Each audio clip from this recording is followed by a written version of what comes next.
All right, and hello everyone, and welcome back to the return of the show. And we got some celebrating to do today because we were right.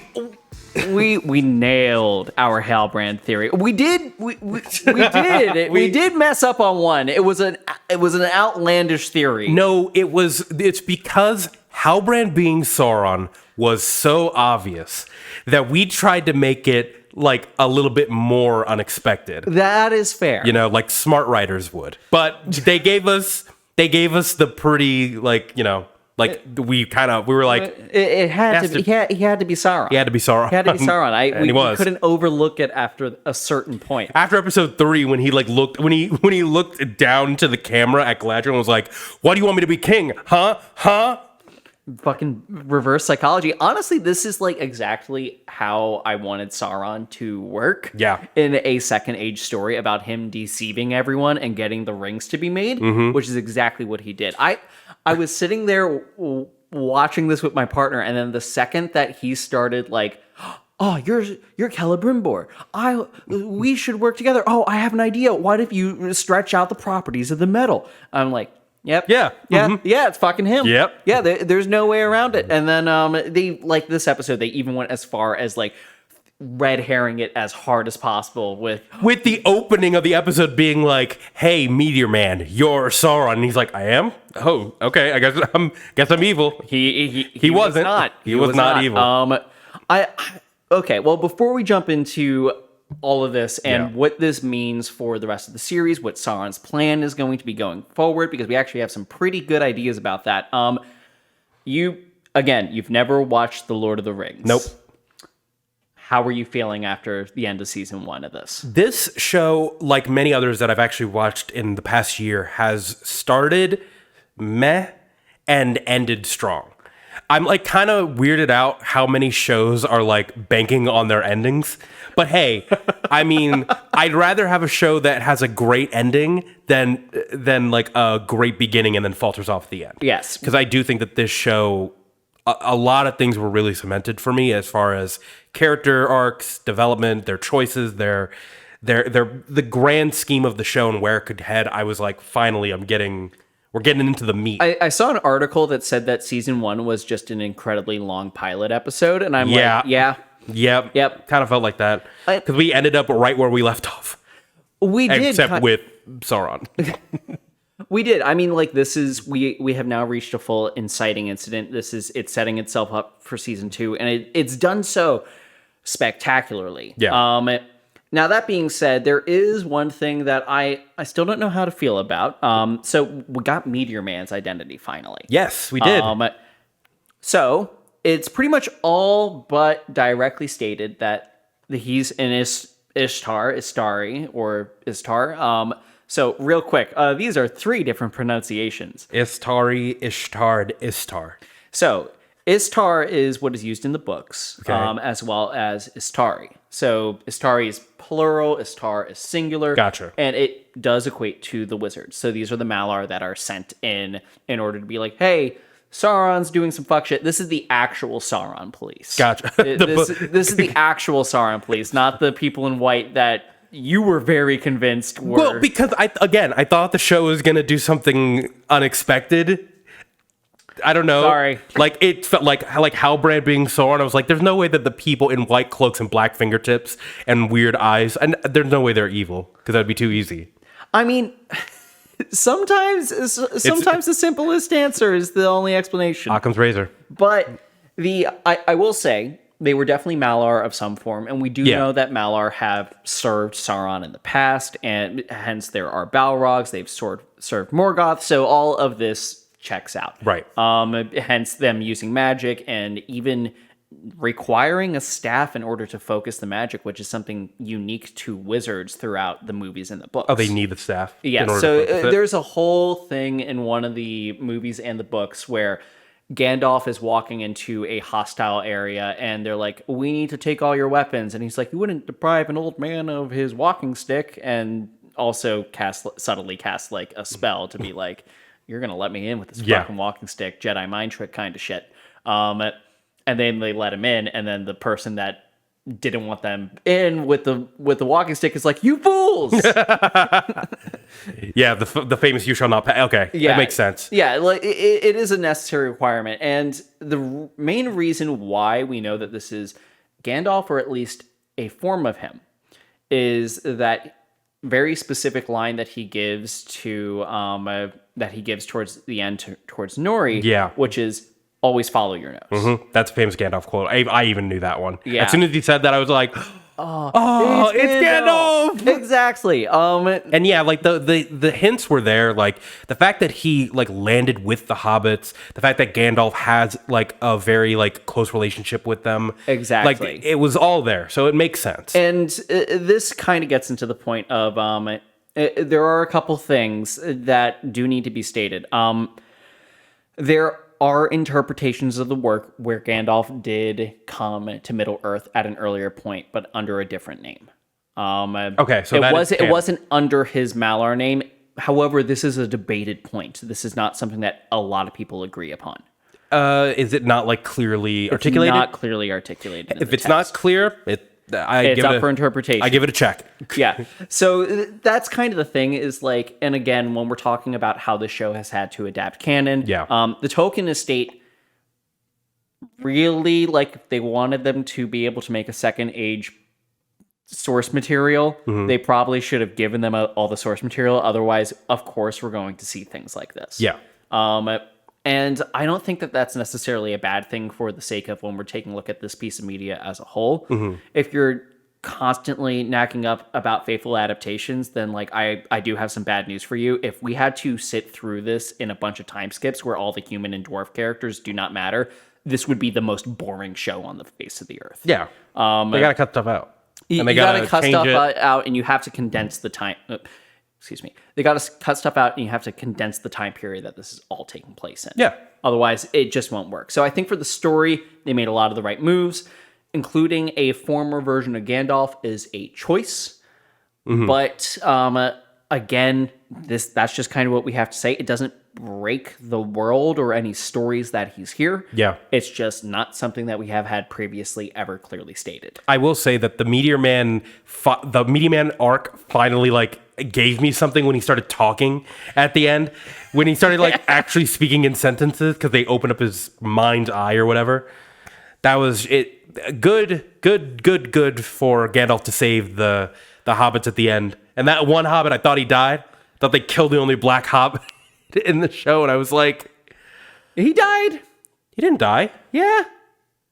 Yeah, he's not trail finding at the end of the episode. Is he not? No. I thought I saw him. No, he got, and then they're like, oh, he's like, I want to watch the sunrise with you guys for the last time. That means he died? Yes, he died. Oh, fuck, he did. Okay, well. I'm sorry, Abraham. I'm sorry. He couldn't have magicked him. Never mind. He couldn't have healed him with magic? We have never seen healing magic, actually. Is there no such thing? In order for Tolkien, I think he was smart enough to know that if he introduced healing magic on the wizard side, then there would be no stakes for death. Fair. Okay. Like the laws of the 3 laws of magic were not clearly defined at this point. It's like people would write magical entities, break the 3 laws, and then have non-compelling stories. And his stayed compelling because he tiptoed around it and even went to really far great lengths to remove Gandalf from certain sections of story. Like in the original Hobbit book, there's whole sections where Gandalf's like, I've gotten you through this section, but I have to go on another mission, so you're alone now. And then they end up in all sorts of trouble because they don't have the fucking wizard. So, all right. Well, now I'm sad that he died. Yeah, that's a legitimate thing. I was sad, and then I saw him at the end, and I was like, oh, great, he lived. Nah. He ain't trail finding no more, buddy. All right, cool. Yeah, so the real question here, though, is along with Sauron's plans and the fact that Sauron is still going to remain our main antagonist. Yes, he is. How is the Meteor Man going to fit into this? I mean, obviously, he's going to be serving as some sort of opposition to Sauron. Yeah. Where there's evil, there will be good to fight it. Yes. So if this is the Sauron police, this is the Sauron police. They basically, trying to put him under arrest. That's the guy who's going to try to do it over the course of the series. If he'll run into any of their main characters. I'd love to see that. I think that Meteor Man does well when he is with other characters. Now that he can talk, it's like even more of like a reason to keep him in the story and meeting other characters. I'm curious as to where this is going to go, because there are a couple things that we know. So first of all, we know that they're going to the east to go find those stars in order to finish regaining his memory.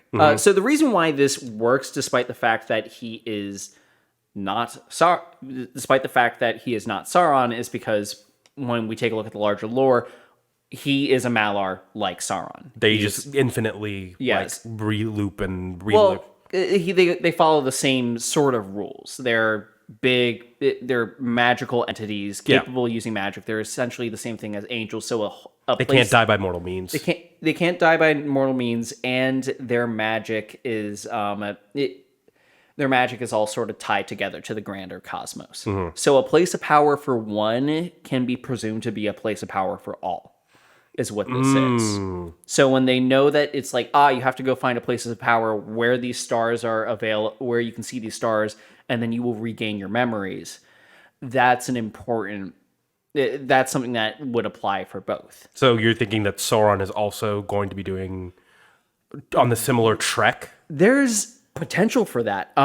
So this is where things get really curious for me, is one of the other things that we know about the East is that the East is supposedly, from the like couple sentences that we have in the greater lore, where the blue wizards had gone in this time period to stop the forces of Sauron. They went east of what we would normally consider Middle Earth to, really it's the same continent, but just another section of countries and like another subcontinent within and of itself. Okay.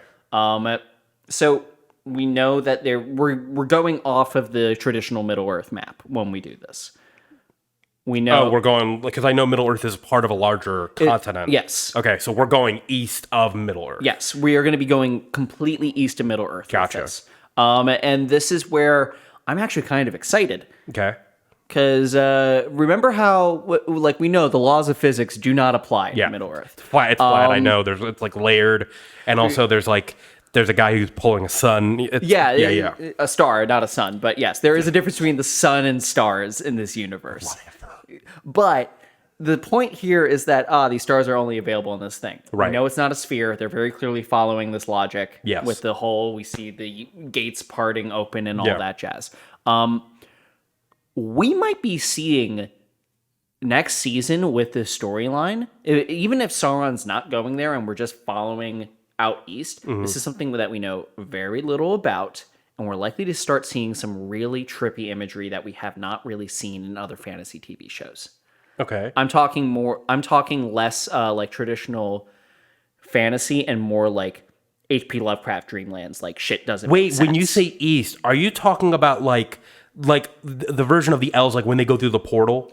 Like we're talking about going there, like no, that's the west. That's the west. No, but like a similar type of similar type of thing, because the laws of physics aren't going to normally apply in the way that we think of. Things are going to be a lot more trippy and nonsensical. That would be insane if we go to if like I'm straight up talking like Green Knight level of weird. Oh yeah, like that is I don't know if they'll do it, but they obviously have the potential to do it. I don't see why not. I feel like they'd only be missing out. But then again, I feel like Amazon has actually gone on record as like saying, like Jeff Bezos was like, "Hey, can I give you some notes?" And then the Amazon writers were like, "Nope," and then they like kicked him out. So the writers, as long as the show does well, which I feel like it has, yes, and it's already probably been renewed for a second season, I don't see why they wouldn't push the envelope.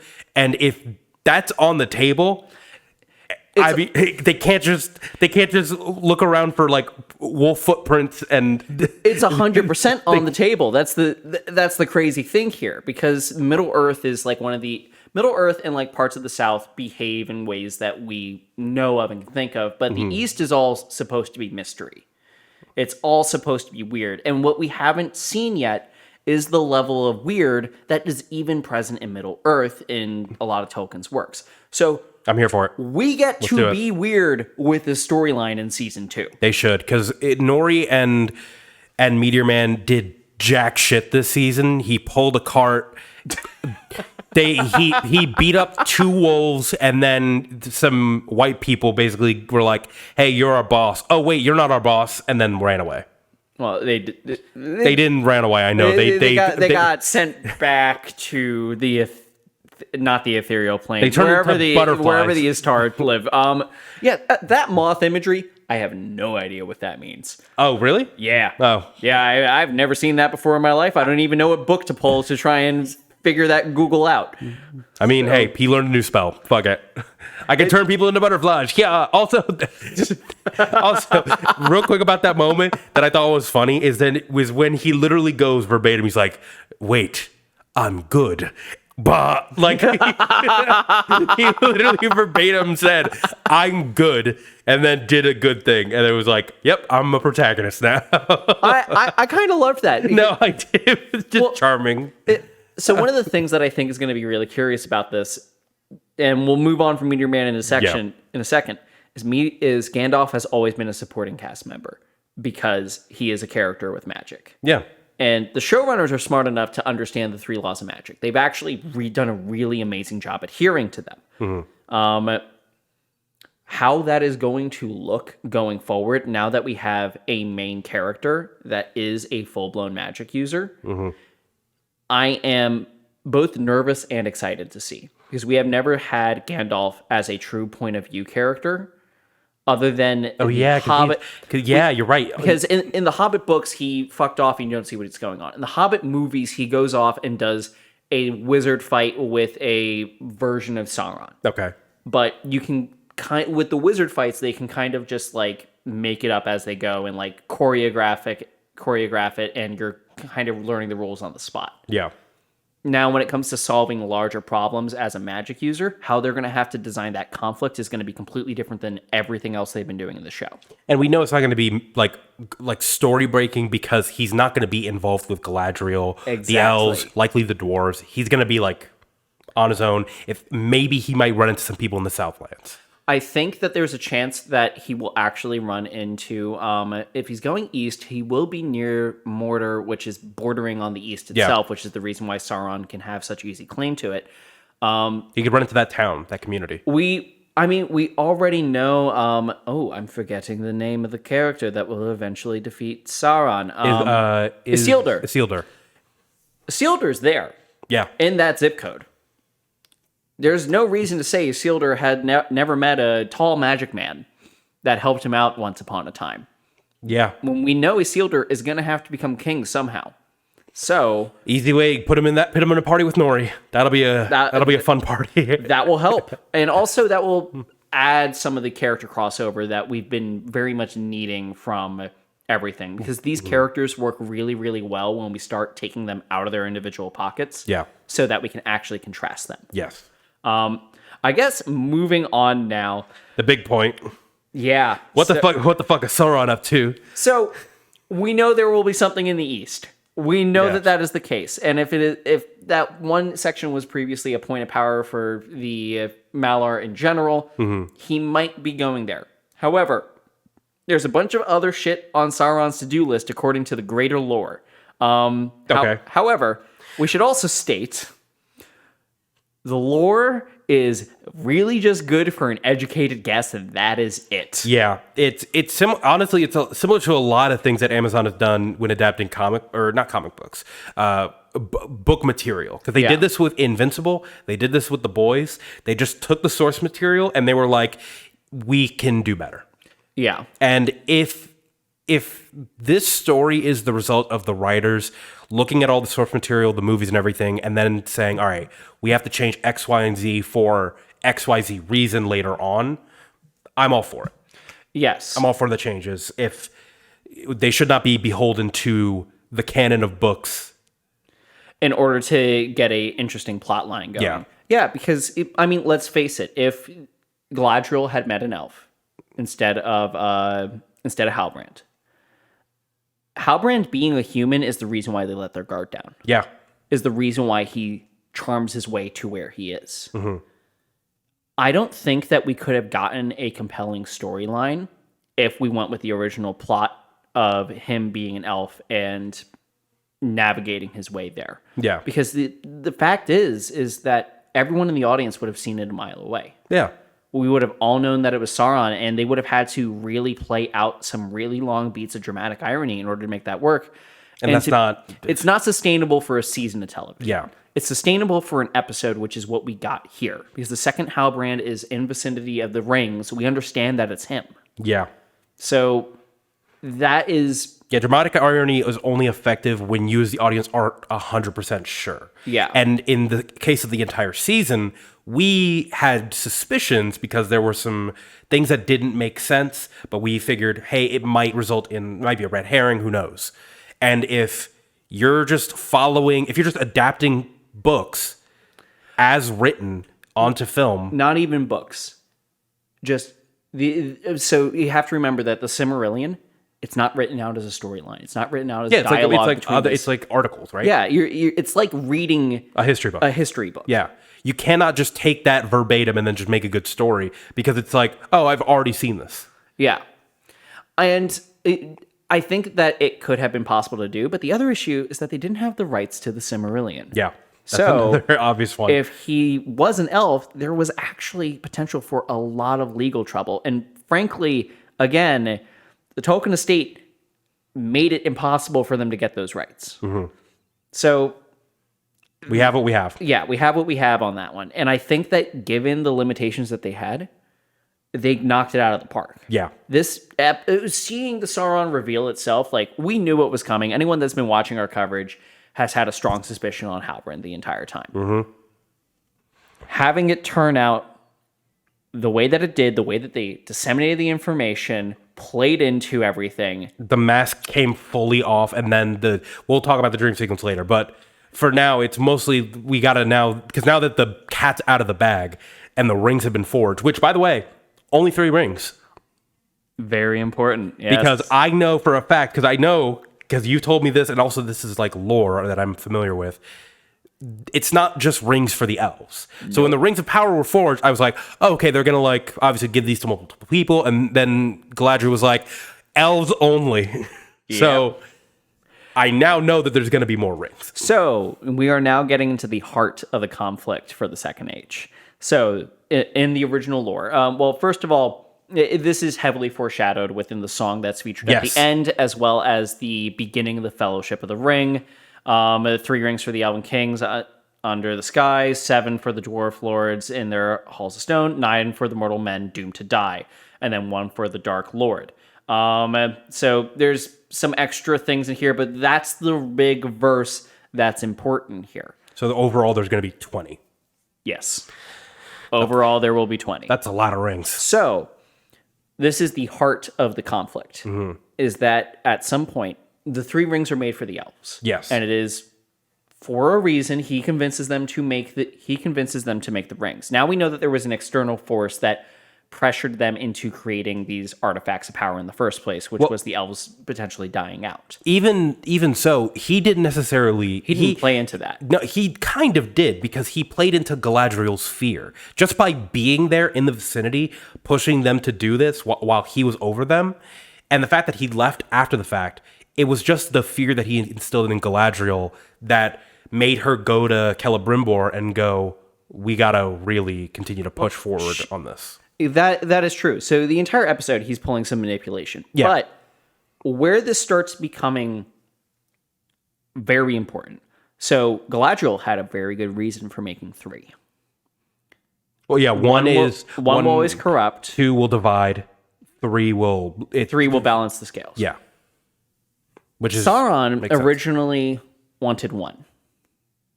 Yeah, because they said they initially wanted a crown, but then a crown would be too big, so they wanted to make a ring. What kind of power do you think 1 ring would have? The one ring. It would be the 1 ring. Yeah, exactly. So the reason why this was forged the way that it was to prevent that. Mm-hmm. Sauron still wants the 1 ring. Mm-hmm. However, what he needs now that we know how this works is Mithril. Yes. The next important thing here is the 7 for the Dwarf Lords. Yes.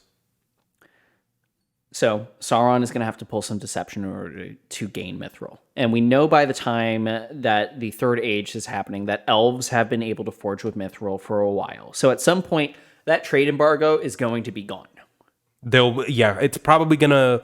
I'd wager that it'd have to be some fuckery with Prince Durin becoming king, whether if it means like the death of his father, a murder, even a usurpation. I don't know if that's a proper word. Usurpation. Usurping. Yeah, usurping his throne. Whatever the case, Prince Durin will likely go to the throne, become king, and then open up the embargo to allow the elves to get more mithril. Yes. And on the other end of the elves getting more mithril, Yeah. will likely be Sauron potentially posing as an elf. So we still know he's a shape changer. Yeah. Clearly he was able to change his shape in order to appear just human. Mm-hmm.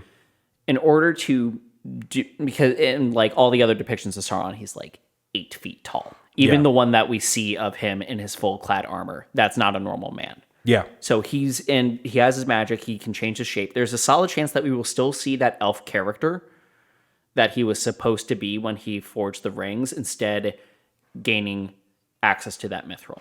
If anything, he could just, because here's the thing, the fact that these rings have been forged is a betrayal from Elrond and Prince Durin. Durin did not give him that as like a, here, you forge things with this. It was like a... You protect this. Here's some proof.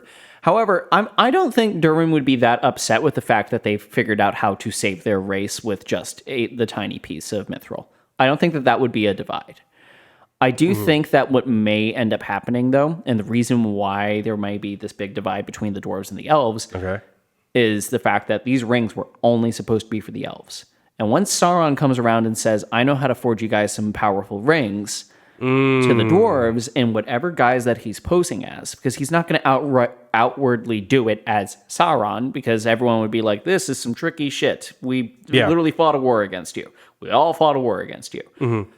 He's going to give them those rings and sow distrust between the elves and that would be perfect. He could dwarves. He could pose as an elven apprentice of Celebrimbor. That would literally fit within the lore. Yeah.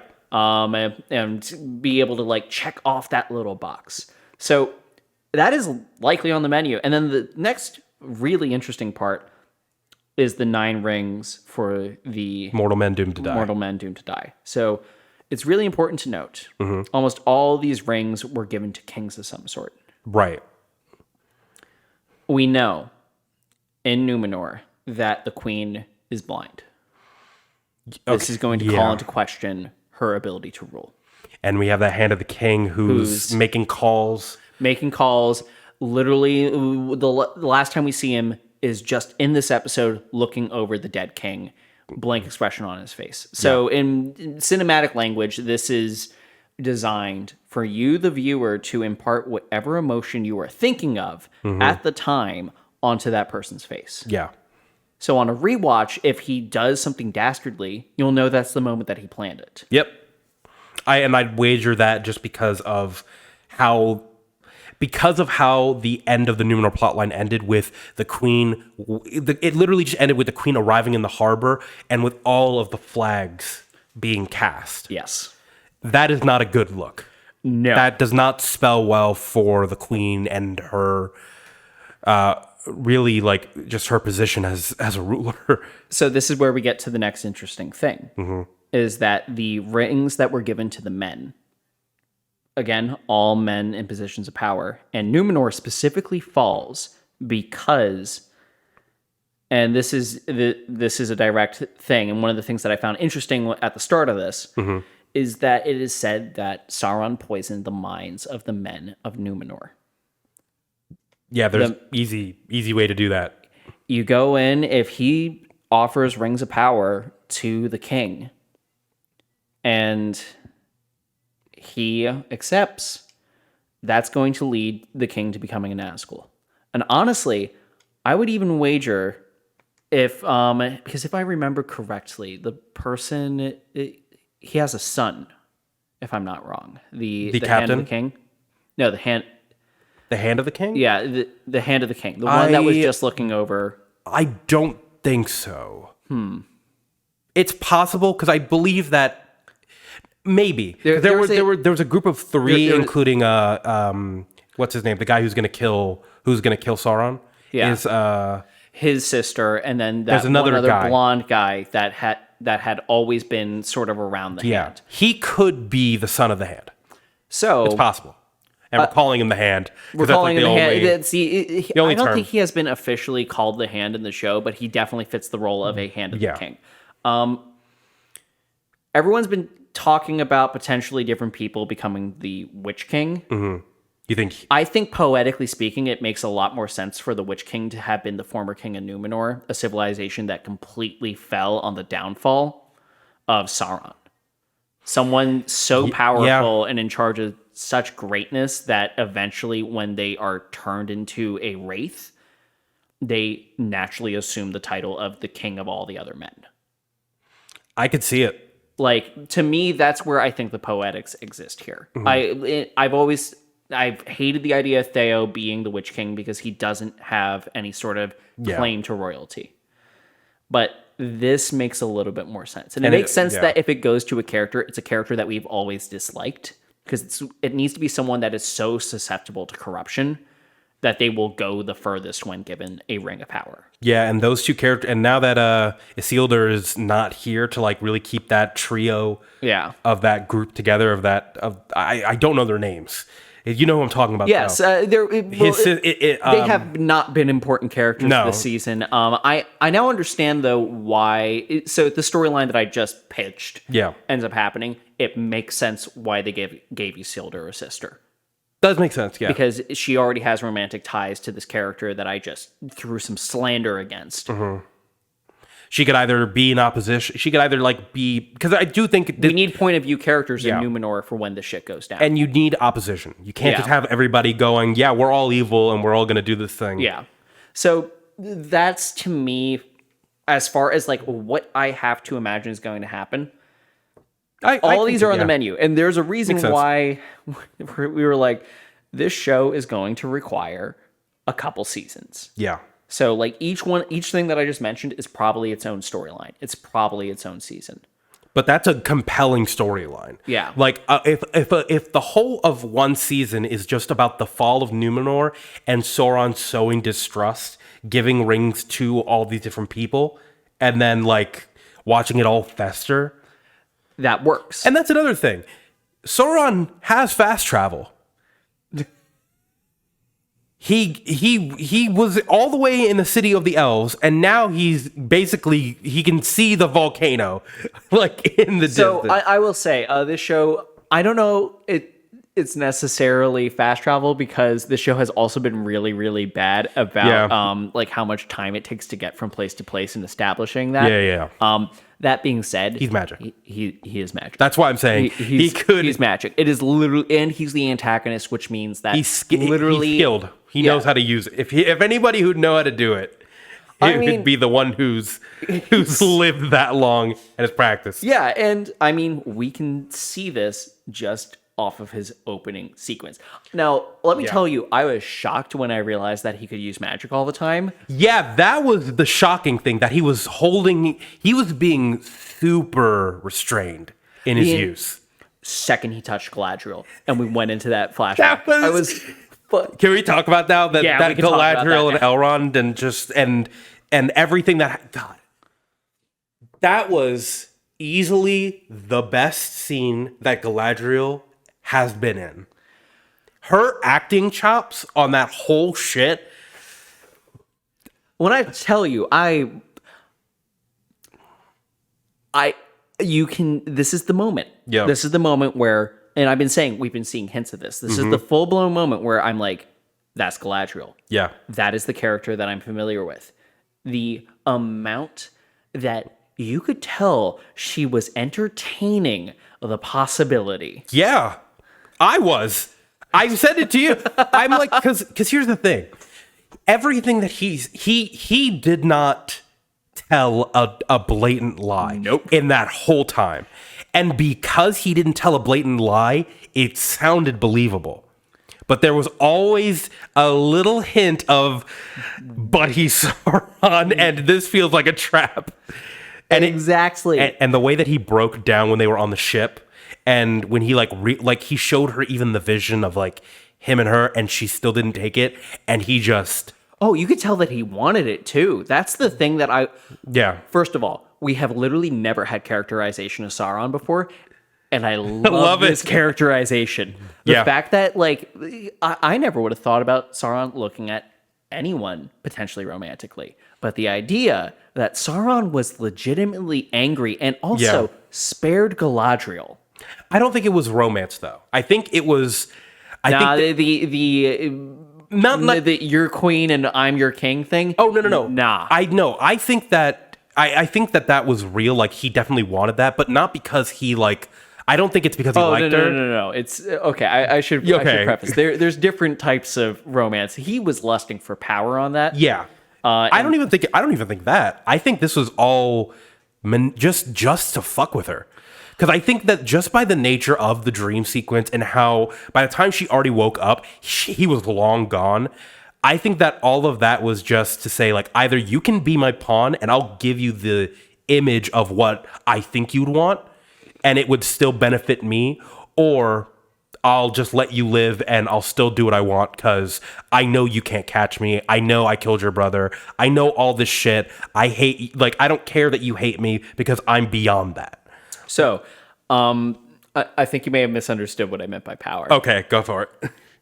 This is someone that enjoys manipulating people. Oh, yeah. And it's power over her. But also power over. But also the fact that, like, if I'm now going to a character study, this is someone that has genuinely just seemed like he has wanted someone to be following him, has recently been burned and scorned by his own followers. Yeah. And now sees what could potentially be someone that will loyally serve him. Mm-hmm. And if there's anything that we know Sauron looks for and thrives in using, it's servants. Yeah. That's the whole thing within it, like his possession of possession of Saruman, his possession of essentially all of Mordor, and how he's going to have to get the orcs back in the first place. He needs servants. Yeah. He needs minions. He treats them all like puppets. And having Galadriel, who will eventually become a queen, by the way, being the first time that we see her being offered queendom is from him, is like, that's something that we know that she will eventually get. Yeah. And that is something that he sees potential in her for. Mm-hmm. I do think that there is there was some genuine want and need for that. And the fact that like, the thing that I find crazy is the fact that he didn't just kill her and have her go missing. Yeah, I think because I think what you said that's actually a good point. What you said, that he craves for someone he craves to be followed. Yes, to be a leader. Like the scorn on the fact that he was so hell bent on killing Adar when he first saw him just shows that he, above all things, doesn't necessarily like to rule, but likes to rule over people. Exactly. Power of the flesh, not of the flesh. Yes. So, and that's where the One Ring, and that's what's indicative of the One Ring. Yeah. Is he will make all these rings, then he'll forge the one, and he will have control of everything, everyone. Everything and everyone. So it will make him so fucking powerful, and it will become such a problem. Everyone's going to have to either stop using their rings or become a ring wraith. Yeah. Those are your options at that point. So the men will go down first. The dwarves will continue on. I'm pretty sure none of the dwarves turn, but they might make a change for that. Mm-hmm. Celebrimbor supposedly had, the idea was that he had supposedly died of some shame in the crafting of these rings. Could be. He doesn't have the motivation for that anymore because Sauron didn't directly influence him. He influenced Galadriel. Yeah. So in order for Celebrimbor has to go. He has to get got by the end of the series. Mm-hmm. There's a chance you could become a wraith. he could become a wraith. I mean, And we don't see him, so if he gets got as a wraith, we know wraiths can die. They're just really, really fucking hard to kill. There's a chance of that working. And there's a chance of some dwarves starting to turn as well. There's a bunch of ways that this can go. Remember, our book canon does not necessarily mean anything more. So there's a lot more creative avenues to go. We're going to be there. This can literally go in any direction. I mean, the one direction that we know for certain is that this is not, and just by the nature of this being a prequel to Lord of the Rings, this is not going to go well for anyone. This entire show is basically going to be like the setup for an all-out war between everyone. So I will say, I do think that there's one character that something will go well for, ish. It's going to be Galadriel, because she at least has her husband by the end of all of this. The man who we know who she thinks is dead. Yeah, but she will find him in an arc. Yeah, but in this story, there's only 2 characters confirmed to still be alive. 3. Elrond, Galadriel, Gandalf. And even then, Gandalf might die and then just come back as Gandalf the Grey. Yeah. So and Isildur. Sorry, 4. Isildur. Yeah. Isildur can't die until he kills Sauron. Yes. But again, honestly, at this point, I could see them pulling some fuck shit with that too. I could see them saying like again, like maybe it's another Sauron trickery. Maybe. We will just have to wait to find out. On that, though, I'm going to go into just our final fun fact of the season. Final token fun fact. fact. Are you ready, guys? What's the fun fact, Ben? So this one, we're going out of books and going into the real world. Tolkien thought that these movies would never, ever, ever be translatable to on-screen. At the time, there was no animation. Well, not in the sense that we even see now or in the sense of what existed when these were animated. Mm-hmm. He thought that the movies could never exist. And also, he absolutely fucking hated the idea of them being made into movies in the first place. Mm-hmm. He thought that these should only ever be read. So, remember, when you watch the original trilogy...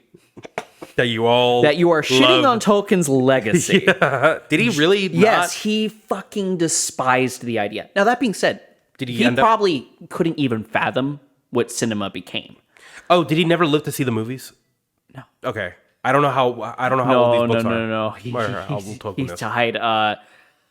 I forget when he died. Because I know he also, didn't he take part in the Vietnam War? Or at least like World War I and World War II. That's what it was. He fought in World War I. He was too old to fight in World War II, which actually does say something about when he probably died. But he was 60s, 70s maybe. He was an analyst, and worked as a what's the thing where you decode encryption?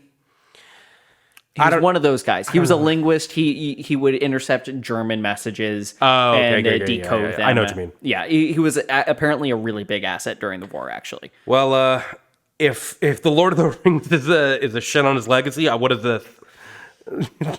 Someone would argue that this is the most dastardly thing in all of New York City, but mostly, it's a lot of people will hate on the show and cite that, but remember that can also be cited for the movies. Do you think this is sacrilege against Peter Jackson, against Tolkien's legacy? Let us know in the comment section down below. Also, if you have watched all of our episodes, please subscribe. We're going to be doing more Lord of the Rings things in the near future. Mm-hmm. And this man over here, who has never seen the Lord of the Rings, is going to have to see all of the Lord of the Rings. All of them. I have to eventually. All of them. Yeah. And it will be documented here. So stick around for that. We will be back in the future, and we're going to be probably jumping into some new shows real soon. Oh, yeah. Definitely House of the Dragon. Maybe She-Hulk. We'll see. We'll see. All right. Well, till next time, hey, it's too fat. Oh, no. It's the return of the show. It's the return of the show. We were right. We were right.